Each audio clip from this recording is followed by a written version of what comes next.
Good evening. We're live streaming from Waldman Brewery here in St. Paul, Minnesota. This is week 4 of Waldman's Musical Menagerie. And if you've been following our prior weeks, you know we've explored all sorts of roots and branches of music. And tonight we're going to the very depth and core of the music that, in fact, here's something really fun to think about. The music you're about to hear this evening from David and Suzanne Reese could have been played in this very building in the late 1850s and early 1860s. The people that walked these pine plank floors knew this music that you're about to hear. And I couldn't be more pleased to introduce David and Suzanne Reese, both of whom live here in St. Paul, musicologists, historians, fantastic musicians. They played here at Waldman on numerous occasions. And they have, more than anyone else I know, explored those roots and branches, in particular, the origins of Celtic music that we all know and love.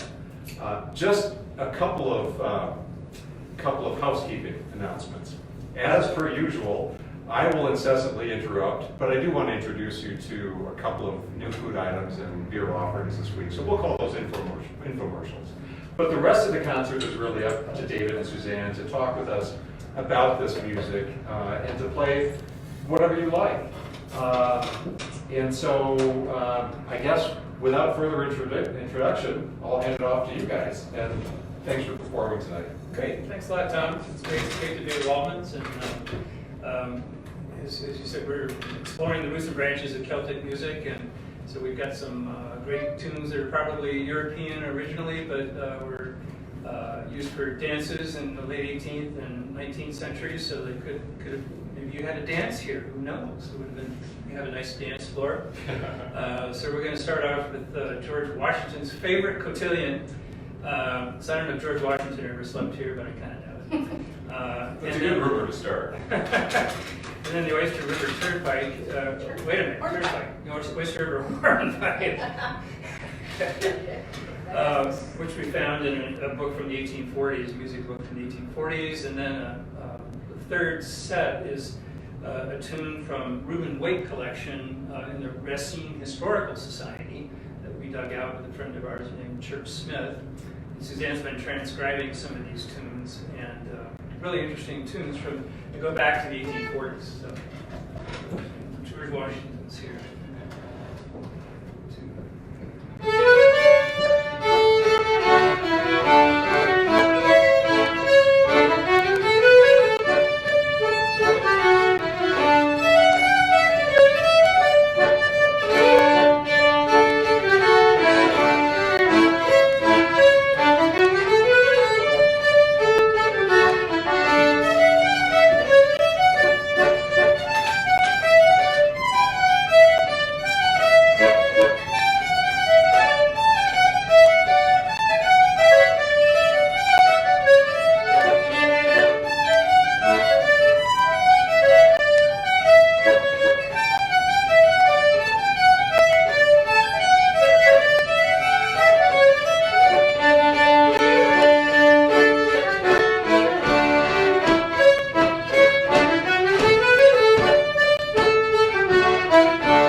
new button accordion, sometimes called a melodeon, and this is tuned in a key of one row in the key of D and the other row in the key of G, so they're fourth apart.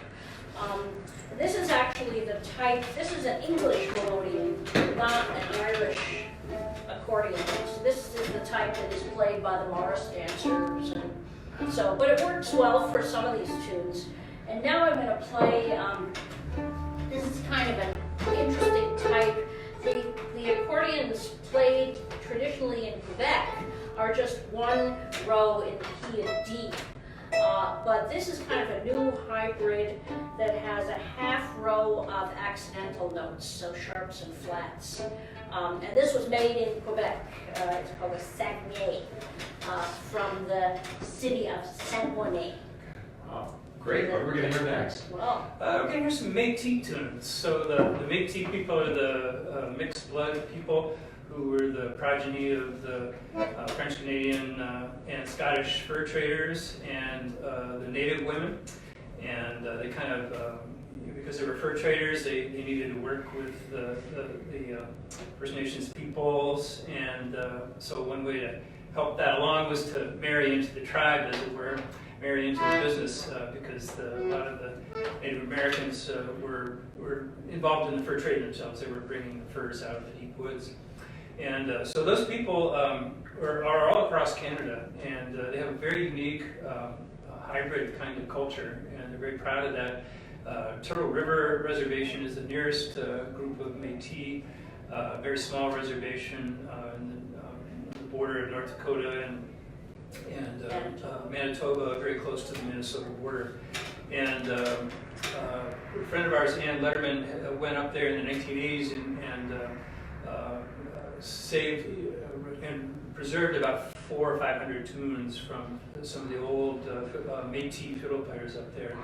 And they're really interesting tunes. A lot of them are crooked, which means they're not, they have just asymmetrical parts, and they do weird things sometimes, like going into dissonant kinds of chords, dissonant to our ears, but it's really lively music.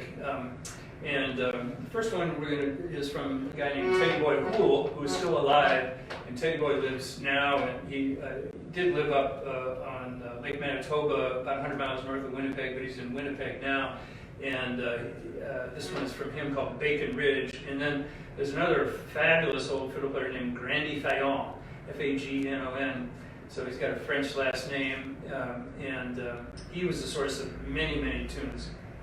So we're going to play two of their jigs. And you might have noticed I had to tune up. They often use different tunings on the fiddle to get a more resonant sound and a louder sound for dancing and so forth. Interesting. And David, I'm just forewarning you, I'm going to ask you to play us an example of a crooked rhythm afterwards, okay? I just want to make sure our audience understands that, because I find that concept fascinating. actually, the next set is pretty crooked. Yeah. Both of these tunes are irregular. Somewhat Fabulous. irregular. Yeah. So the first one will sound shorter than it should be. Yeah. So, That's the best way to describe or it. else they sound longer than they should. An extra beat. An extra beat, or it's missing a beat, Signatures. yeah. So we'll see if you can pick on it up on that. All right.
throwing in extra notes all the time? Well, it really bothers the guitar players sometimes if they're not used to playing that kind of tune. Yeah, it can really throw them off. The younger Metis fiddlers call it crazy music. Yeah, they've kind of shifted They toward got away. more toward country western and bluegrass, and more away from the old irregular tunes. Yeah, and it's somewhat similar to the crookedness of tunes in the South, American South, Appalachia. A lot of those tunes are crooked, and then there's also crooked ones in parts of Quebec. So there's Which the next ones we're going to play are good examples of that. Well, I suppose if you were the sole fiddle player at a dance, it wouldn't really matter how crooked you were. Well, Exactly. that's a very good point, and often they were the sole fiddle player, and it would often be in a small, like a kitchen or something, or a room this size, and they put the fiddle player up on a table, and the fiddle player would tap out the rhythm with their feet. So for this next piece, actually, I'm going to see I have a board here, a footboard, as they call it, so in Quebec is about the only place that we've ever seen where they have this kind of tapping, where the fiddler is tapping out the rhythm with both feet. It's easy enough to do one feet, but to do this and to play fiddle at the same time, I have to say, it took me a long time to learn. But that added a lot of the rhythm for the dancers. And then sometimes the fiddler would also be calling out the dances as well, the figures for the dances. So they really earn their pay on those kind of things. Not to mention the fact that they often would play all night. Alright, so we're going to do... Well, the first one is a French-Canadian tune called Le Grand Jig Simple. And the second one is thought to be derived from it, or a spin-off from it, called the Red River Jig, which is like the national anthem of the Métis people. There's a type of dance that goes with it, a step dance that is very famous, and they have big contests to see who's the best who can do the Red River Jig. And every fiddler has their own version of the Red River Jig, and they're often wildly different. So my version comes from Pascal Jean, and Of the first one, your version of the first one. the first one, yeah. Yeah, And so Red River let's- Jig comes from Jean Arcand, who's another great Métis player. So here we go.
Hey, I want to read some of the comments you guys are getting. These are really wonderful. Thank you all for sending us these. David Tydebek writes, this is a bit like Scandinavian fiddle tunes, where there's no fixed measure length. Yeah, there's some good Scandinavian ones too, yeah, for sure. Scott Dreblow, listening in from central Montana, home of the tribal lands of Rocky Boys and Little Shell. So you've got folks listening in from all over the country enjoying this, guys. What are we going to hear next? Well, we're gonna, Another VT. well, yeah, first, this is the Drops of Brandy is actually an Irish jig, and I think, if I'm not mistaken, it's a slip jig. So I'm going to play that on the whistle a couple times, actually shifting keys, and then we play the Metis version, which goes into a reel, so in 4/4 time, and is quite different from the jig. Like, you would not really know if they didn't have the same name. So. And I'm shifting over to the wooden penny whistle here. The wooden tin whistle. The wooden tin whistle, exactly. I know. Yeah. Are we in tune? Yeah. Got a rubber band here for tuning. No, that's not it.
You got it, Suzanne. Well, thanks for reminding me. There's a lot of other tunes Takes that two. start that way. So. Well, can I just do one quick infomercial about where we are at Waldman? Because I always like to check in with our audience just to thank you all for the tremendous continuing support you show us. I personally have driven over 36 home deliveries. I sound like I'm a midwife. Home deliveries of sausages and beer to households. And it's wonderful meeting you all at your homes and realizing all the distances you've traveled over these years to come here. Now I'm going to your place to return the favor. We managed to hire back one additional employee to help with our canning because of the amazing response you've shown in ordering our to-go beer. And one little preview, this Tuesday we will be pre-releasing our Maibach beer. much heralded, long awaited, and we're going to be doing so in these unlabeled pre-release aluminum cans with nothing but the government warning label stuck to the bottom. A limited edition of 50 of our Maibach only will be available on Tuesday, with the full release labeled version on Thursdays in liquor stores to follow. So watch, call, come into our windows, Maibach starting on Tuesday. Back to you guys. Great, thanks. I suppose you're waiting for the labels to arrive. Well, actually, yes. You blew my cover. But it's so exciting. That's Yeah, great. great. Wow. May is getting Coming. close. Yeah, yeah, yeah. I can't wait. So we got a couple more Metis reels here, some old ones. An old one to begin with called the Old Reel of 8. So a reel of 8 was a type of dance involving 8 people. 8 people. Or couples. That has this kind of dissonant kind of feel to it that I was mentioning earlier. It's kind of characteristic of some of the old Metis music. And then there's a new tune written in the 20th century anyway, by John Arcand, who's one of the great Metis players, called Grey Owl that he wrote. So we're going to try to do these. You wanna take a look?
creativity going on in some of those communities, just amazing. And you can hear the roots. I mean, you can hear how it's connected with Celtic, Irish, Scottish. I mean, it all kind of comes together, doesn't it?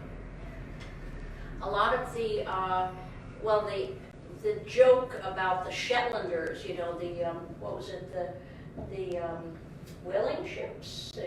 The Hudson Bay Company hired a lot of people, men from Orkney and Shetland. The joke was that they went over to Canada to get warm. And there's probably more relationship to old Orkney music, which no longer exists. That's kind of gone extinct, or the music of the Shetland. where Scottish music evolved towards a more sort of classical style. What do you have next? Well, we had a song that was written by a friend of ours actually here in town named John Whitehead, and it's just a fabulous song. It's about a Metis man, and his name was Jean Dupree, as we will hear. And it's the story of his life. He was born on a buffalo hunt. Well, a fictionalized character. It's a fictionalized character, but it's based on a lot of here. authentic research. And we love doing this with John. Unfortunately, he couldn't be here with us tonight, but we just really love the song. He talks about some of the tunes that they played, like Drops of Brandy, The Girl I Left Behind Me. So let's see what we can do here. Actually, let me get a thumb in here just to make things a little easier.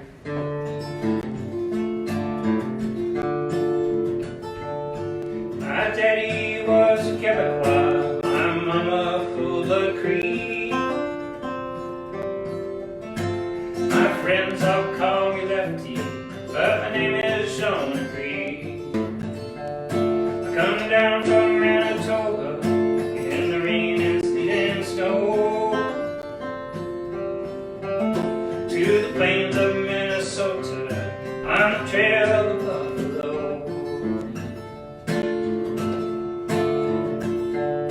I was born upon a travel walk one cold November night. Mama died in childbirth, Daddy in a fight. I ride circles round them Yankees, taught my horse to dance the jig. I make my living with my rifle, I keep my fiddle in my rig. Play the drops of brandy, play the Scottish and the reel. The girl I left behind me, and the waltz vaudeville. Circle round the campfire, and we'll play them fast and slow. Hear the echo in the prairie wind, sound of the medicine bowl.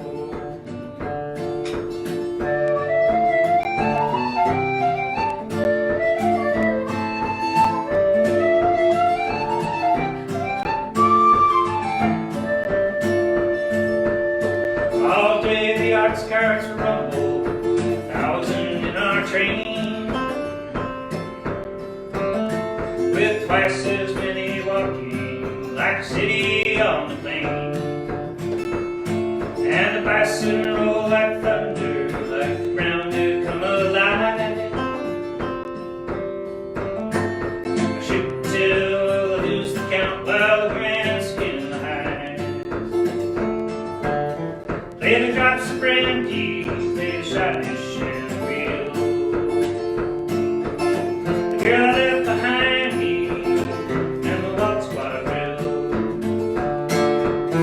Circle round the campfire, and we'll play them fast and slow.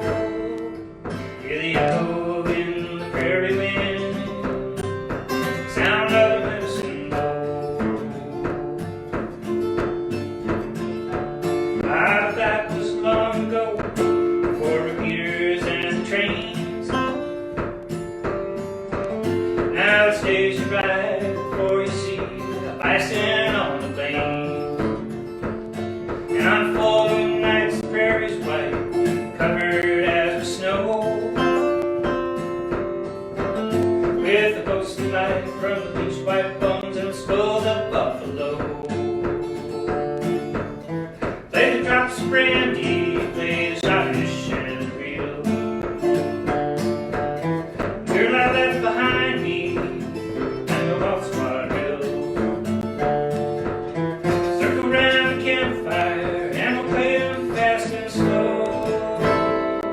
Hear the echo in the prairie wind, sound of the medicine bowl.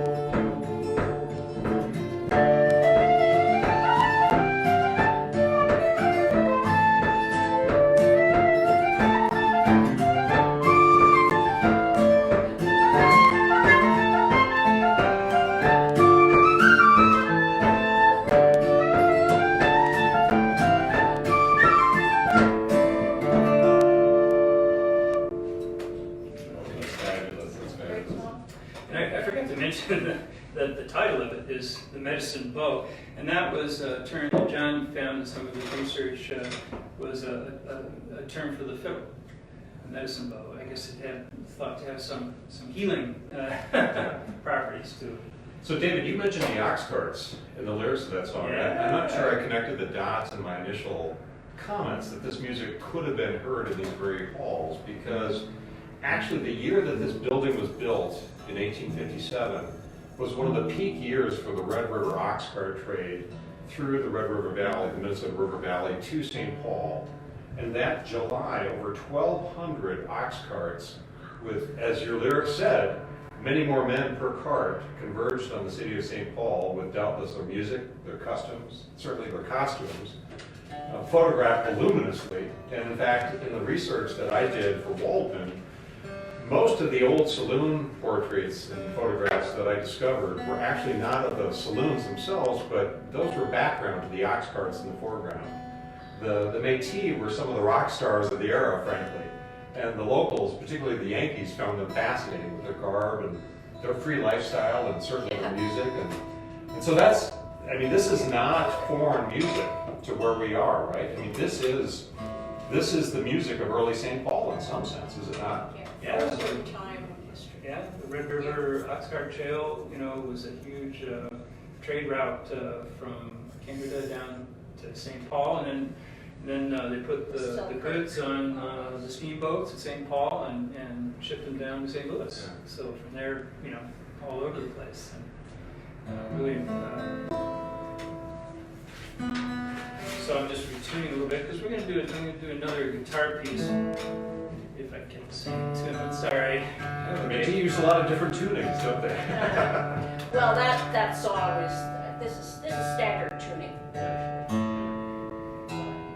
I think every time he capos, he has to retune.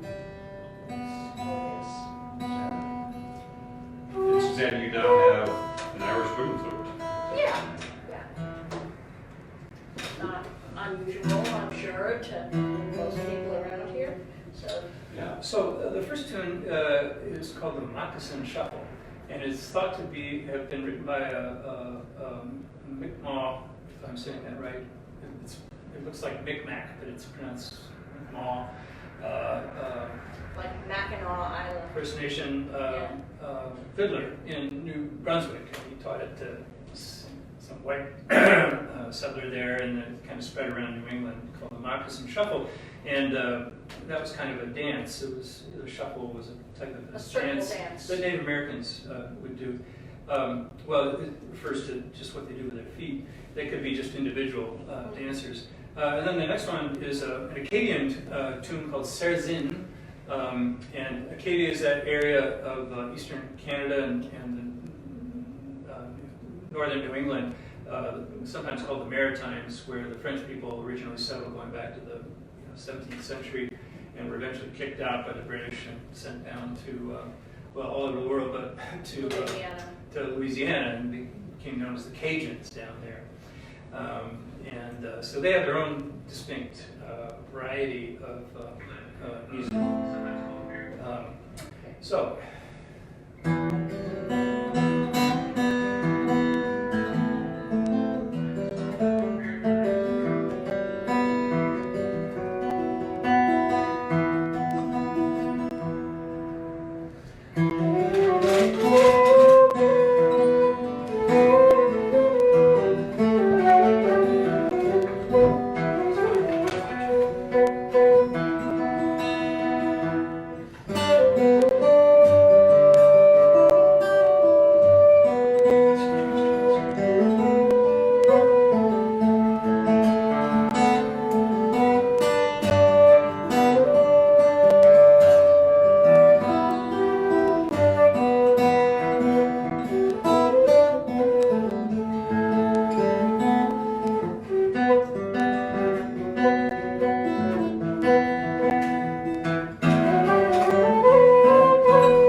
Hey, I just want to read a few more of the comments and thank those of you that are watching and commenting on this.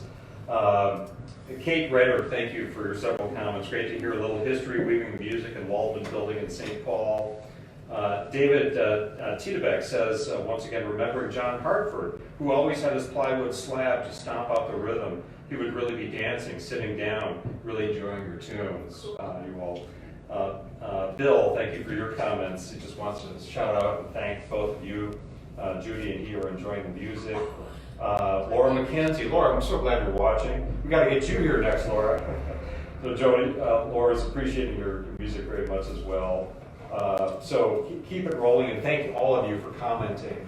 And I'll let you go to the next song. Sure. Well, it's interesting that one of the watchers mentioned John Hartford and that piece of plywood he carried around. That's called a step-a-tune, and that was for dancing while standing and doing step dancing. And John Hartford was very talented; he could do that and play his fiddle at the same time. For me, it's enough to sit down and do the tapping. I bet. That's plenty to keep me busy. So we're going to play a kind of a sandwich of tunes here. We're going to start with a version of an Irish tune. The Irish tune is known as the Silver Spire, and it was recorded in New York City in the 1930s, right when the Chrysler Building was going up with its silver spire, and so some people think it was named after that. Yeah, it had another building. name before that, which I cannot remember right now. We're looking for the original name. And this is a version that comes from the Gaspé Peninsula, from a woman, a fiddler named Liette Raymond, which she got from her father. So we're going to play her version first, the Acadian version first, and then the Irish, and then we're going into a famous Irish reel known as the Greenfields of America. And then we're going to go to a southern version of that, a Kentucky version of Greenfields of America that was renamed as Shipping Port, which has three parts and has some really interesting differences.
Oh, wow, fabulous. It's So much fun. I hope people are able to see the family resemblance between the first and the second tune and the third and fourth tune. It's a little, Yeah. it's pretty obvious in the last tune. But the parts are kind of reversed. The third part kind of comes out of somewhere else. It's very common to just sort of write a third part or fourth part for a tune. Something that fiddlers do. Fiddlers, pipers. So the last tune was called the Greenfields of America. Two versions of the Greenfields of America. There's actually a song called the Greenfields of America, which I'm going to do right now. And I'm going to adjust my fiddle again. So I'm going to accompany myself on the fiddle. But I like to tune it up because I get a nice resonant sound. So this is a song about, somebody who's leaving Ireland to go to America, and actually when you look at some of the older versions of the lyrics, it's probably Canada that they're going to. So there I'll find an end to my misery and strife, but sure I might a time when all Ireland was flourishing, when lots of our tradesmen did work for good pay. But since our manufactories have crossed the Atlantic, sure now we must follow to America. The lint dams and are idle and the wheels are not spinning. Gone are the weavers of baskets and creels. Away o'er the ocean go the journeymen tailors, and the fiddlers who flaked out the old mountain reels. Farewell to the dances in homes now deserted, when the toll plates struck lightning and sparks from the floor. The cradles and pins of the hobnails on flagstones, the tears of the old folks, and the shouts of encore. This is the promotional part, right? The timber grows thick on the slopes of Columbia, with Douglas in splendor 200 feet tall. A sturgeon and salmon block streamlet and river. The high Rocky Mountains look down on it all. On the prairie and plain now the wheat waves are golden. The maple gives sugar to sweeten your take. You don't want for corn way back in Saskatchewan, when you're on the green fields of Canada. Then if you grow weary of pleasure and plenty, of fruit from the orchard and fish from the foam, there's health and good hunting way out in wild forests, where caribou ramble and the buffalo roam. So it's pack up your sea stores and consider no longer. Turn dollars a week is in very bad way, with no taxes or ties to devour up your wages, when you're on the green fields of Canada. And it's now to conclude and to finish my ditty. If e'er friendless Irishman chances my way, with the best in the house I will greet and make welcome, at home on the green fields of Canada.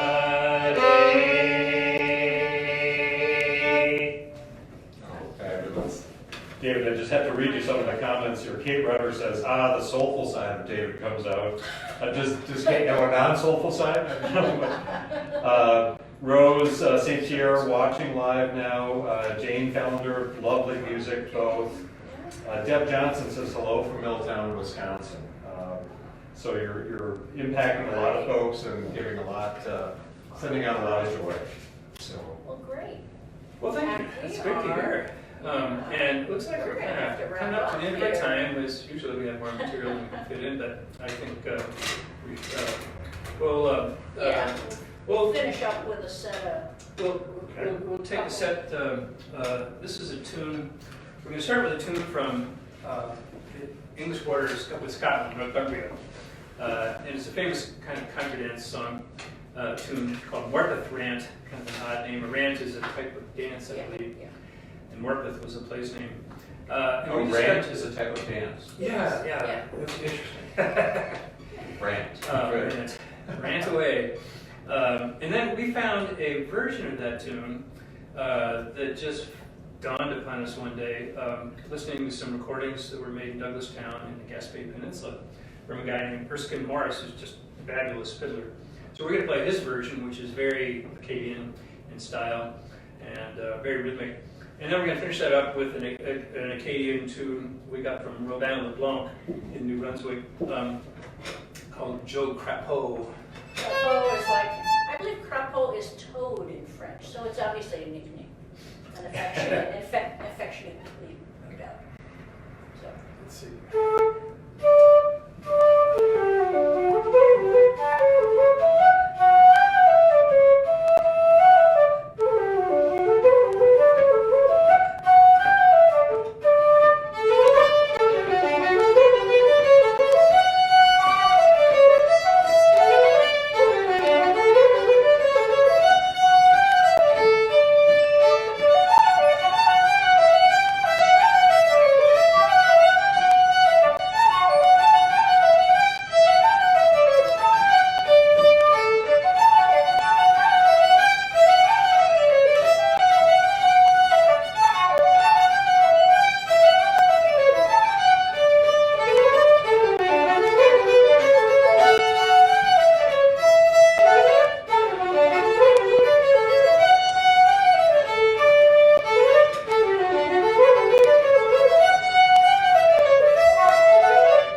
both. David Reese, Suzanne Reese, Bundle and Go, thank you so much for keeping this music alive. Will you keep performing this? Thank you for just getting this stuff out. It's so important. And I feel as though you've both aroused ancient souls within the walls of Walden this evening. So thank you for that. I just want to leave folks with one fun social distancing outing that you can all explore related to this event. And you guys probably know this. I know people are watching from all over. I've seen comments from Wisconsin, from Montana, from Florida. But those of you who are in or near St. Paul, in Denoyer Park, just south of 94, did you know this? Oh, yeah. There is a snippet of the Red River Ox Cart Trail that survives in a back alley in someone's backyard, just south of 94 and east of the Cretan exit. So you can all explore that. I think there's a historic marker. There is a marker. I didn't know And about of course, the there are road. more segments of the trail around. So again, thank you both. Tune in next week. We have Nora Wendell and Brian Miller performing, either live from their house or live from Walden, but it will be fabulous. Back to more Celtic music. Thanks everybody and have a great evening.